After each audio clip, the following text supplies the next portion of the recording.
If you have a cell phone, please turn that on to silent or vibrate for members of the audience as well as our committee members as we conduct our business today. I do notice that we will not have a quorum today. We will have, I think, 4 members of the committee that will be here present, but I will go ahead and ask Mariah to please call the roll. Senator Kerr, Senator Neal, Senator Wilson, here. Representative Bojanowski, Representative Huff, Representative Riley, here. Co-Chair Reed, here. Chair Wise. Present. Since we do not have a quorum, we're going to move past the approval of the minutes from January 7th and also October 18th. The next on our agenda is the Office of Education Accountability Credit Recovery Report. I know that they're here to present a review of the school funding adequacy studies, and so if those members that are at the table can identify themselves for the record, please, and you may proceed. Bart LaGuardia, Office of Education Accountability. Chris Riley, Office of Education Accountability. Deborah Nelson, Office of Education Accountability. Wonderful. Thank you all so much, and your floor is yours. Good afternoon. Credit recovery provides flexible course options that allow students who have failed courses to regain the credits they need to graduate from high school. This study looks at credit recovery prevalence, methods, practices, and policy concerns. While there's no commonly accepted definition of credit recovery, most consider it a more flexible alternative to entire course retakes because it adapts to students' schedules and learning needs and is not based on seat time. Credit recovery is most often associated with digital courses in which students are instructed primarily or entirely through software and can move independently outside of school at their own pace. Before we discuss results of the study, we'll share some comments submitted by respondents on the OEA survey conducted for this study.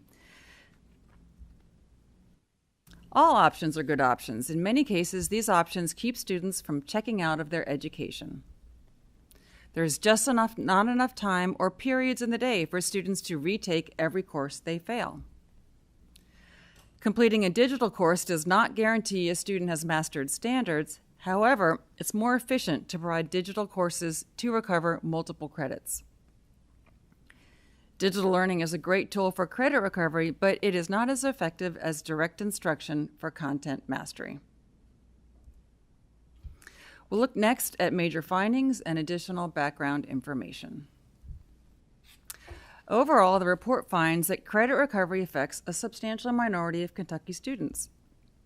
Of 2019 graduates, almost 1/4 recovered at least one credit over the course of their 4 years in high school, and almost 1/10 recovered 3 or more credits. Digital courses are now the most prevalent, and as we've just seen, have strong advantages as well as drawbacks.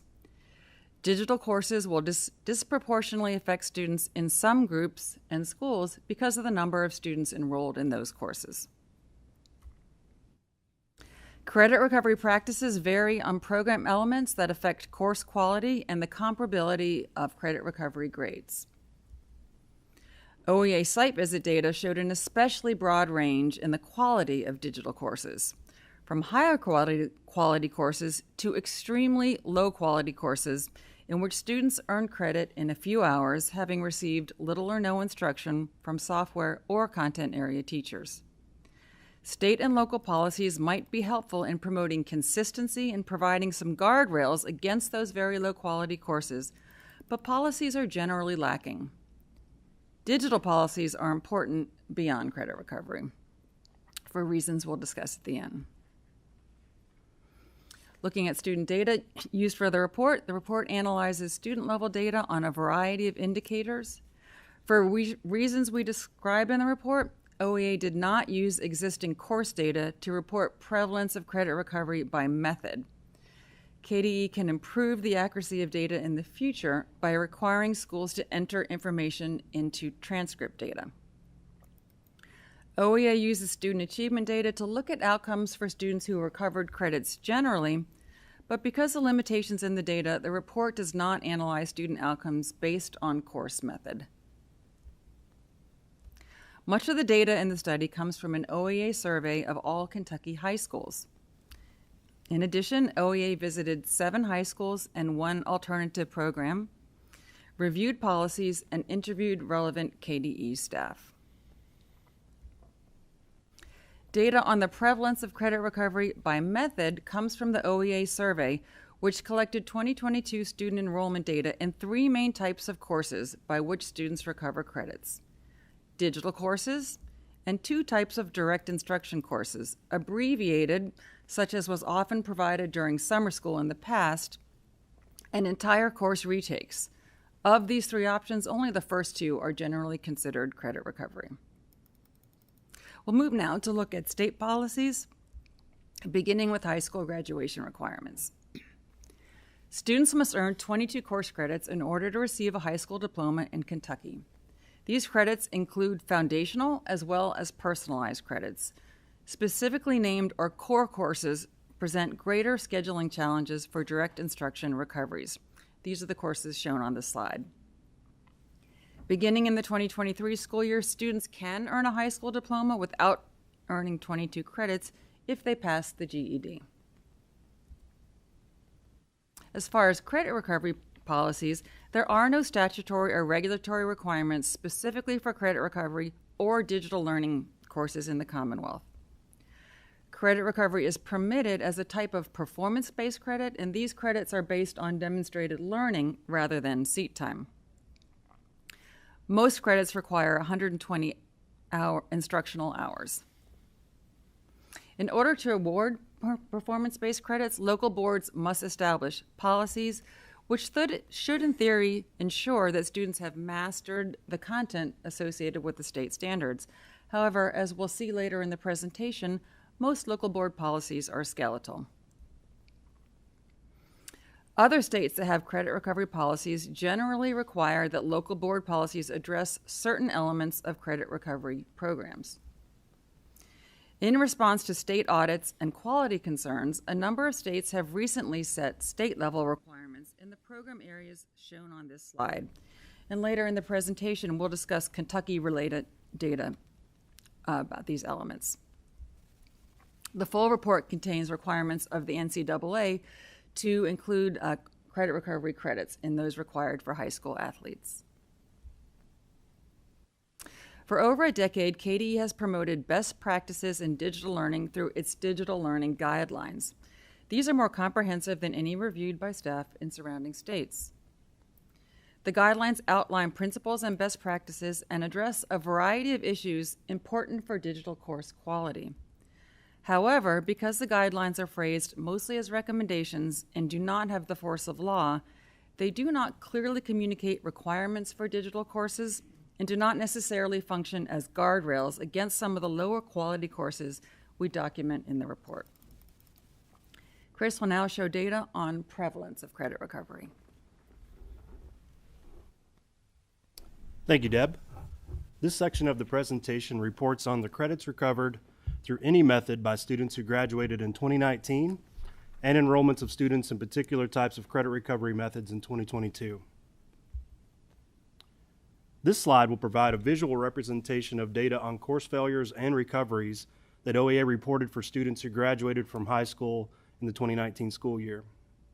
The report refers to this group as the OEA graduating cohort because it does not include all students who graduated that year. The cohort included only students who were first-time freshmen in Kentucky public schools in the 2016 school year and were enrolled without interruption for all 4 years. Course failure and recovery data for those students were accumulated over all 4 years shown. The full report explains how OEA calculated recoveries and includes limitations in the data that caution against making direct comparisons between individual districts and schools. OEA reported data for the graduating class of 2019 because it more likely represents a typical graduating cohort than is data on subsequent cohorts, which would reflect increased course failures that occurred during the COVID-19 pandemic. We also brought in 8th grade K-Prep reading and math performance from the 2015 school year to determine the academic performance level of the cohort prior to entering high school in 2016. The next slide will show the relationship between course failure and on-time graduation for this cohort. This figure illustrates the relationship between the number of course failures, which are shown on the horizontal axis, and four-year graduation rates that are shown on the vertical axis. The gray line shows the average graduation rates for students who failed any courses, and the blue line shows average graduation rates for students who failed the core courses that Deb referenced earlier in the presentation. As she noted, these courses are more difficult than other courses to schedule for recovery through course retakes. As you can see, there is a strong negative relationship between course failures and four-year graduation rates for both groups. As course failures increase, the four-year graduation rate decreases, but this relationship is amplified when looking at the core courses in blue. The full report provides more detail about the factors associated with course failures, as described by educators on OEA site visits and as identified in an OEA statistical analysis. I'll be glad to discuss those findings during the question period. In the beginning of this presentation, Deb mentioned that credit recovery disproportionately affects students in some schools. The next slide will illustrate that point by discussing course failure data based on school graduation rates. This figure shows the count of Kentucky high schools by the graduation rates for the OEA 2019 graduating cohort, which ranged from well below 85% to a high of 100%. The full report provides data for the schools in each graduation rate band, including demographic data, course failure rates, and academic achievement of students in these schools as incoming freshmen.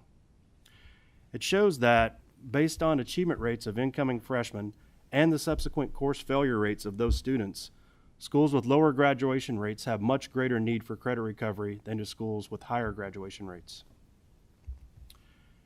This is especially true for students in the 15 schools with the lowest graduation rates. For example, average 8th grade reading proficiency rates for students in these schools was 27%, approximately half the reading proficiency rate of the cohort. 45% of the students in these lowest graduation rate schools went on to fail 3 or more courses in high school.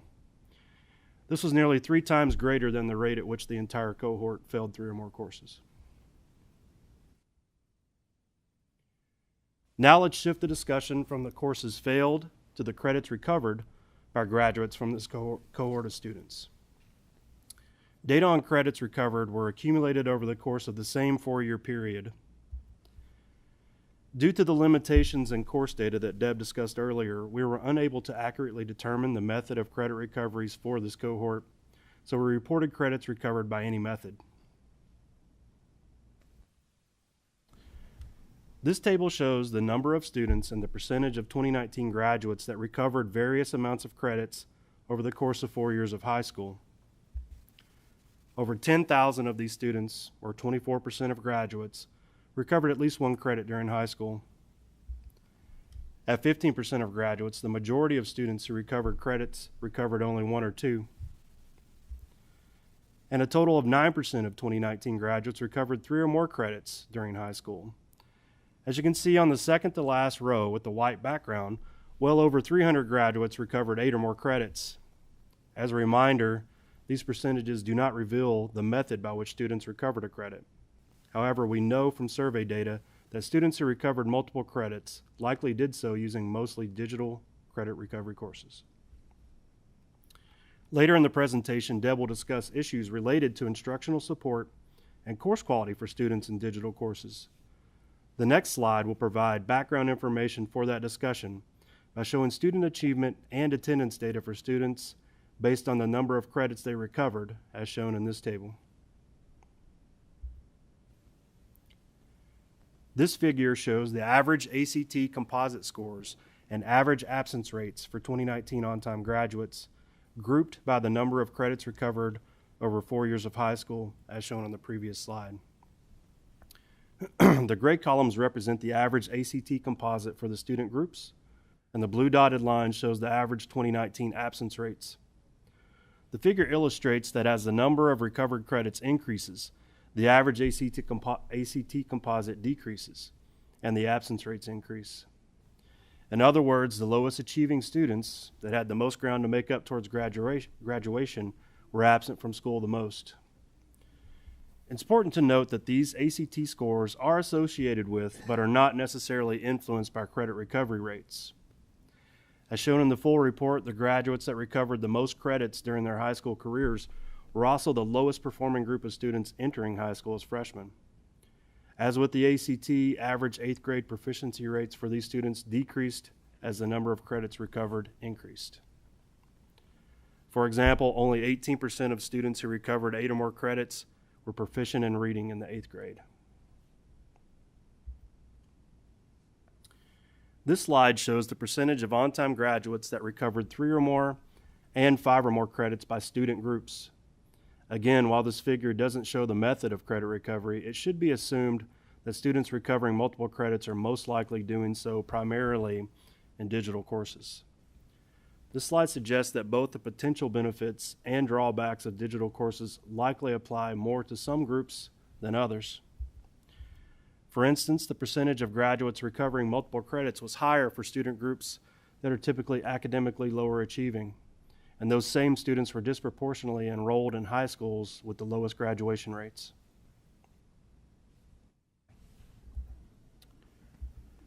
This slide shows a very strong association between credit recovery rates and high school graduation. It repeats the data on course failures and graduation rates that I showed earlier, but shows only the data for core courses and adds 5-year graduation rates into the data. Average 4-year graduation rates for each core course failed are shown with the solid black line, and the slightly higher 5-year graduation rates are shown with the solid gray line. As shown with the earlier data, the graduation rate decreases steeply as the number of failed courses increases.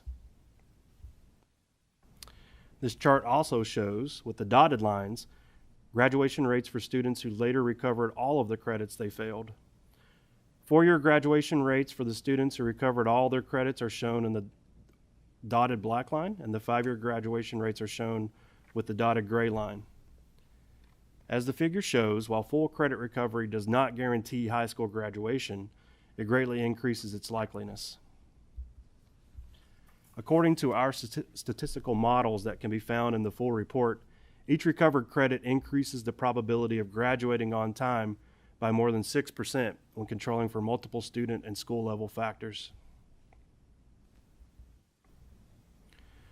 Whereas the data on the previous set of slides showed prevalence of credits recovered by any method, we will now shift the discussion to the prevalence of credits being recovered by any method. Recovered by method, I'm sorry. The data on the next series of slides are based on student enrollments submitted by schools by a particular course type on the 2022 OEA Credit Recovery Survey. As a reminder, those methods included, in addition to digital courses, abbreviated direct instruction retakes, such as those traditionally taught in summer school, and entire direct instruction retakes. This chart shows the percentage of schools that offered credit recovery options by method for the 2022 school year. 100% of schools surveyed offered digital credit recovery options. As shown in the full report, digital courses were offered by most schools both during the regular school day and in summer school. Digital courses are often offered after school as well. Course retakes were offered in 85% of schools and most often during the regular school day. Abbreviated direct instruction courses were offered in less than half of high schools, and these are most often offered during summer school. This slide shows the percentage of students enrolled in each method. The rate of students recovering credits in 2022 reflects, at least in part, increased rate of course failures that occurred during the COVID-19 pandemic. As you can see in the first column, 14.6% of students were enrolled in one or more digital learning credit recovery courses.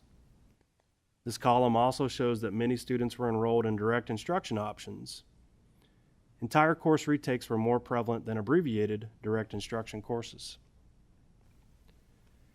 In the second column, enrollment rates in digital credit recovery courses were much greater than enrollment rates for direct instruction courses for students recovering 3 or more courses. As will be shown on the next slide, however, digital credit recovery enrollments rates range broadly among schools. This figure groups schools by the percentage of students in the school that recovered at least one credit digitally in 2022. Rates range from a low of 1% of students to a high of 54%. These differing rates are associated in part with course failure rates in these same schools. As Deb will explain in the next section of the presentation, some schools reserve digital courses only for certain situations, whereas others have no restrictions. Also, as I noted on the previous slide, in some schools, digital is the only option.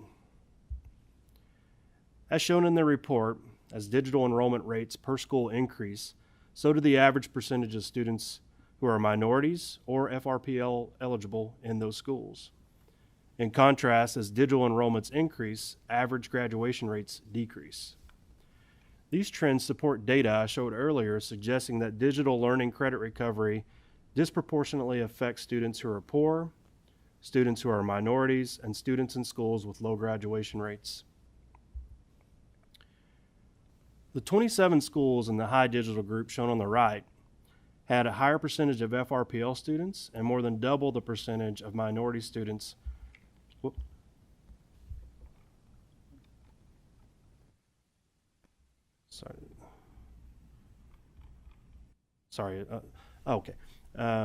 The 27 schools in the high digital group shown on the right had a higher percentage of FRPL students and more than double the percentage of minority students relative to the group of lowest digital schools shown on the left. Deb will now look at practices and policies that affect how the different course methods I discussed are implemented.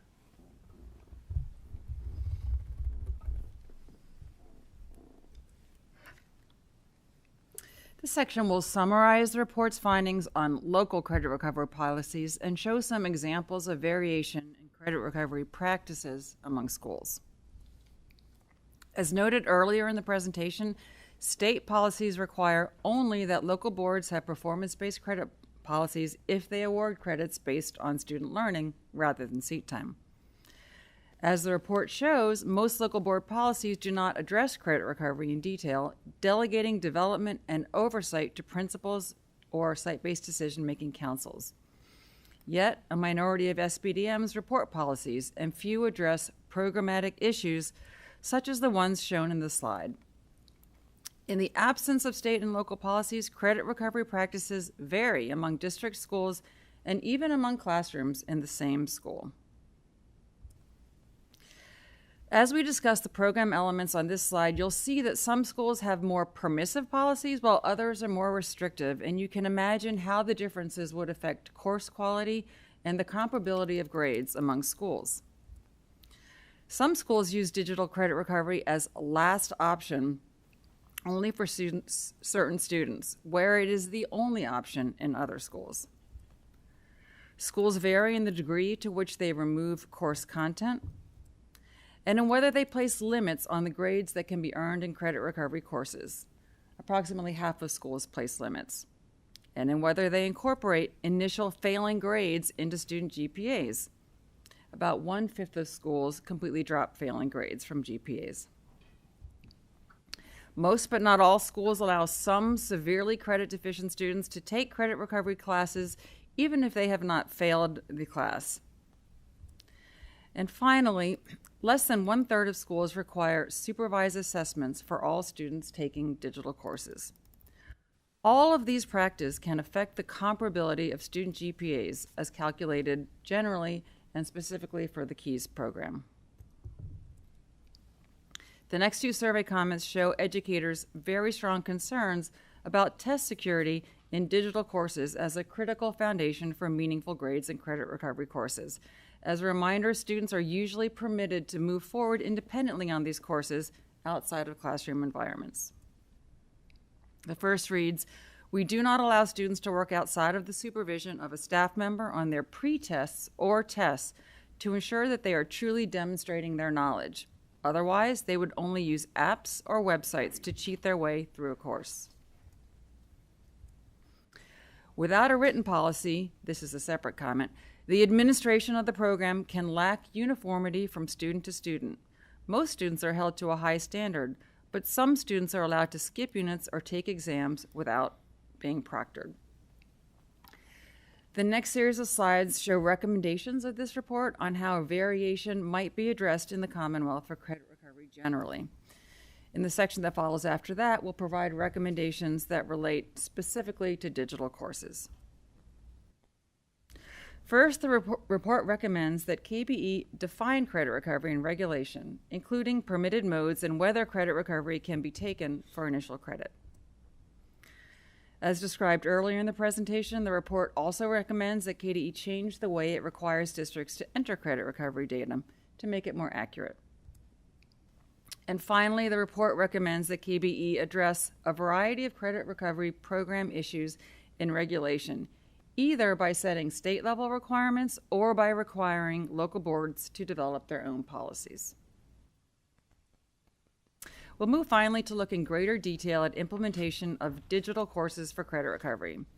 The section will conclude with recommendations to address some of the concerns highlighted in the data. As we move through the section, please keep in mind that we'll be focusing largely on concerns identified in the data, and those concerns do not apply equally to all districts and schools. The full report contains examples of districts and schools that have already addressed some of these concerns. We'll look first at advantages of digital credit recovery courses.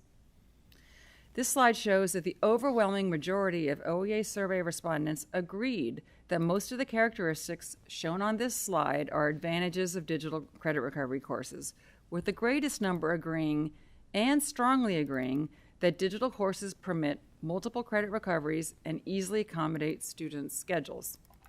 These advantages make it possible for severely credit deficient students to get back on track to graduate when this would have been difficult or impossible with traditional course retakes alone. These benefits of digital courses are reflected in the following survey comments. With the sheer number of credits that needed to be recovered, digital was our best option to prevent a high dropout rate and low graduation percentage. And this comment likely reflects the increased course failures during COVID. And this comment is from a teacher in a principal in an alternative program. Credit recovery is a motivational tool for our students because the majority are very credit deficient and have given up. They can enroll in credit recovery and be successful, and it gives them encouragement to want to do more. On the other hand, many survey respondents, such as this one, raise questions about the quality of digital learning courses. The comment reads, digital courses get the students the credit, but are they learning the material? This slide shows a percentage of respondents that agreed that each course type is effective at preparing students to succeed in a subsequent course. Only about half of survey respondents agreed that digital courses prepare students. Respondents were slightly more likely to agree that abbreviated direct instruction courses were effective, and much more likely to agree that direct instruction retakes are effective. National research cited in the full report also showed that digital credit recovery courses are generally associated with lower academic outcomes, though the research does not always distinguish between the two different direct instruction models shown on the screen. The next slide shows specific drawbacks of digital learning courses as identified by respondents. About 70% of respondents agreed that digital learning courses may be less rigorous than in direct instruction courses.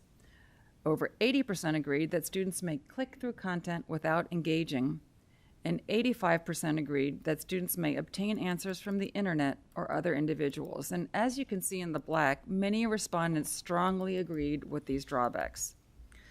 The survey comment on the next slide may help to explain why some digital credit recovery students disengage from instruction. Many of our students who get severely behind on credits have significantly low reading levels, but are then expected to read on their own and teach themselves the content on digital software, which is obviously going to be very difficult, if not impossible. To explore this concern that academically low-achieving students may be expected to teach themselves, we'll take a closer look at the instructional environment in digital credit recovery courses. Based on data shown in the full report, this slide represents the most common format of credit recovery course in the Commonwealth, and we'd be happy to discuss other formats during the question period. Students are enrolled in an in-person classes such as a computer or virtual lab, supervised by a credit recovery teacher who is not certified to teach all of the content areas being recovered by students in the class. Each white bubble represents an individual student who may be taking one or more digital credit recovery courses. As shown in the report, these courses are usually purchased from one of 3 main private vendors. These classes may also include students taking digital courses for initial credit, as shown in the red italics. As noted in the report, credit recovery teachers in these types of classes generally view their role as primarily to monitor, motivate, and support students. These are important functions for most credit recovery students. However, credit recovery teachers in this type of class do not generally instruct students. As the figure shows, schools use a variety of teachers as credit recovery teachers. In a typical class, such as the one shown on the previous slide, many of these credit recovery teachers may lack certification in most, if not all, of the content areas of the courses being recovered. This presents challenges in ensuring that students have access to content-specific instructional support. As a reminder, most credit recovery students have low reading and math skills. As noted in the full report, KDE communication with schools suggests that teachers should only be providing instruction to students taking courses that the teachers are certified to teach. So they may only be able to provide instruction to a minority of students, if any, in many credit recovery classes. KDE's digital learning guidelines suggest various support roles such as tutoring or data review for content area teachers who are not actually teaching credit recovery classes. Yet, as you'll see on the next slide, many schools are not following these guidelines. This slide shows a percentage of schools that reported regularly scheduled roles for content area teachers who were not credit recovery teachers. As shown by the green circle, a small minority of schools report regularly scheduled roles. And as shown in the red circle, 42% of schools report no regularly scheduled roles for content area teachers. This means that in at least 42% of schools, many digital credit recovery students lack regular instructional support from content area teachers. We'll move now from these broader concerns in the data to review data obtained from particular schools and students during OEA's site visits. The slide summarizes concerns from those visits. First, many administrators interviewed lacked detailed knowledge of practices in credit recovery courses. Administrators rely heavily on summary data provided by software vendors to track outcomes for credit recovery students, and as we'll show on the next slide, issues appear in raw data that are not evident in summary data provided by vendors. Based on our analysis of complete course data for students who completed credit recovery courses, OEA observed extreme variation in academic expectations, as I'll illustrate on the next slide. This slide summarizes raw data we analyzed from 2 students that recovered English 2 classes in 2 separate schools with very different instructional expectations. The student in School A, which was actually an alternative program, completed 92 tutorials and associated assignments, wrote 1 essay, and completed 28 quizzes, 5 unit tests, and a final test. Further, the student in School A was not permitted to complete unsupervised assessments or retake a test multiple times. The student in School B did not complete any tutorials or assignments, and, like most students in OEA site visit schools, did not have to produce any written work for this English class. The teacher in School B actually discouraged students from completing tutorials because tutorials took too much time, and the teacher adjusted the grading weights of the class to focus entirely on assessments. Further, the teacher permitted students to take unsupervised assessments and to retake assessments multiple times. 1 student in the class took the final test 11 times.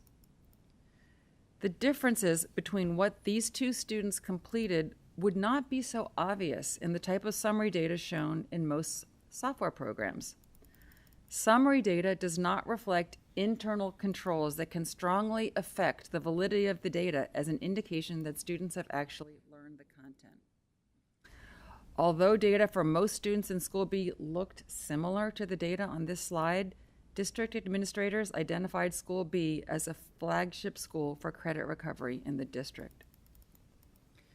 Before moving off this slide, we want to note that the actions taken by the teacher in School B do not reflect on the teacher alone. They provide a cautionary tale of what can happen in a system that focuses more attention on graduation rates than on course quality. Before moving into our recommendations, this slide summarizes concerns raised in the presentation about digital learning credit recovery courses. Many of these concerns are partially addressed by KDE's existing digital learning guidelines. The concerns outlined in red are not yet addressed. The digital policies we'll discuss in the recommendations are important beyond credit recovery because many students are now taking digital courses for initial credit. For example, in one of our site visit schools, half of the students were taking their first geometry course in this way. As of last year, digital courses were the primary mode of instruction in some of the state's newer district-operated full-time virtual schools. Further, digital software is being used in some schools to replace failing grades in regular classes, in individual units in regular classes. And digital courses can influence students in direct instruction courses, in that the perception of digital courses as an easier option may undermine their motivation. 70% of schools surveyed agreed that this is a concern. The report has 3 recommendations related to digital learning. The first is that KDE should update its digital learning guidelines to incorporate additional requirements which have all been discussed in this presentation.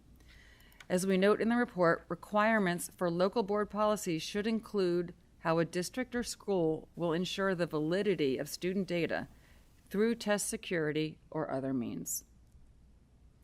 Next, we recommend that KBE give these guidelines the force of law by incorporating them in regulation.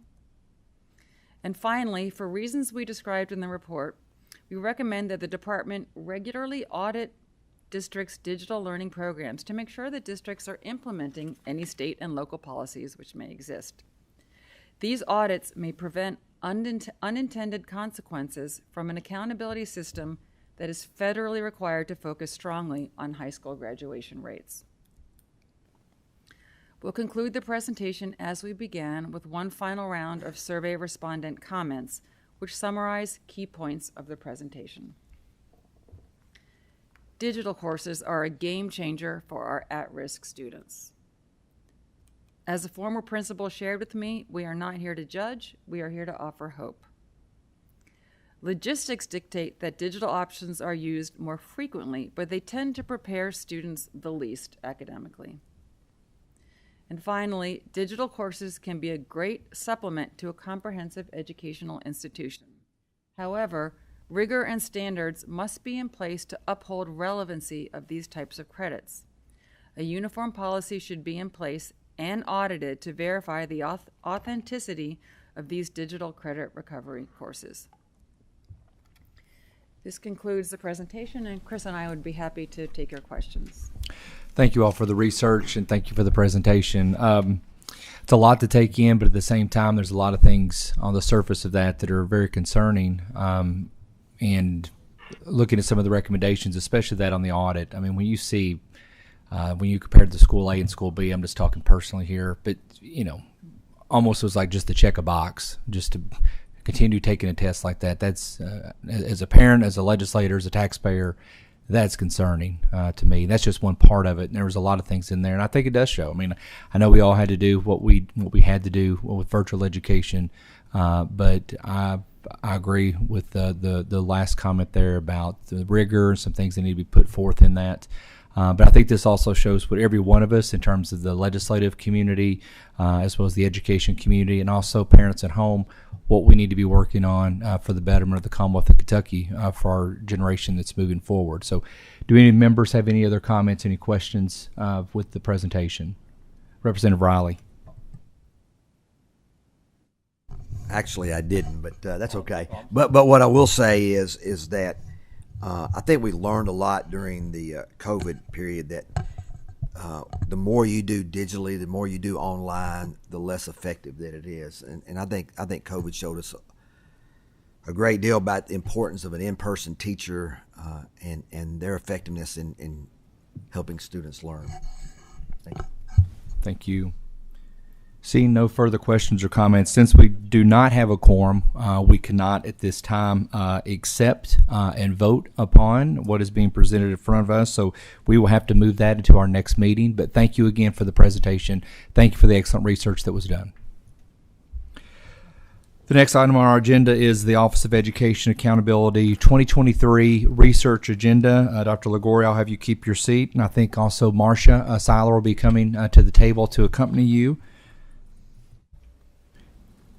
And for those members here today, for us also watching, each year this subcommittee performs its oversight function by approving the research agenda for the Office of Education Accountability for the following year. And the OEA staff are here today to present the proposed research agenda for 2023, and a copy of which has been provided in members' meeting materials. Dr. Liguori, I'll just have you introduce yourself once again for the record, and then also Marcia. Bart Liguori, Office of Education Accountability. Marcia Seiler, Office of Education Accountability. Wonderful. Thank you so much. Dr. Liguori, I'll turn it over to you, sir. Yes, we have two studies in addition to our annual district data profiles. The two proposed studies are classified and certified staffing shortages, excuse me. This study will examine classified and certified staffing in Kentucky school districts.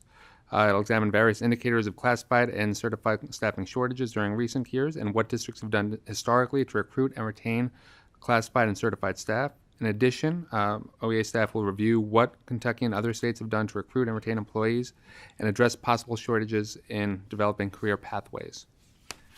The other one is a review of effectiveness and efficiency of school districts in affecting students' academic and post-secondary outcomes.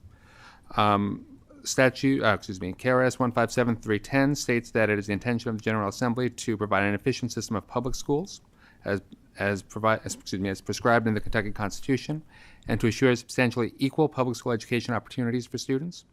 KRS 158645 delineates the 8 capacities the General Assembly intends all students to acquire within the public education system. This study will conduct a longitudinal analysis of Kentucky school expenditures and outcomes associated with student academic and post-secondary success. Education expenditures will be examined at the state and the district level.